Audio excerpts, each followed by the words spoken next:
Sa istorya nimo, bati kog batasan. Natural sa imo gud na gagikan. Lisod pud kaayo ug sa imong istorya ako'y anghel, unya ikaw ang aswang. O di ba?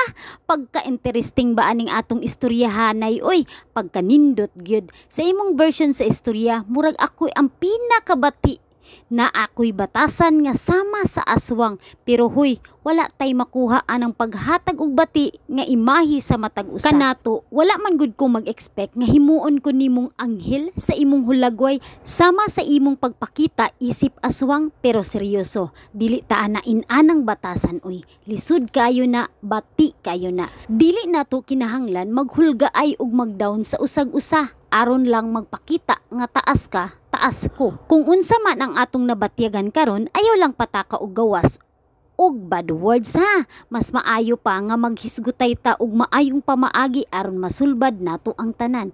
Kung wala kay nindot nga ika-istorya sa imong isig kataw, ayo nag-istorya para walay daghang sayop. O di ba?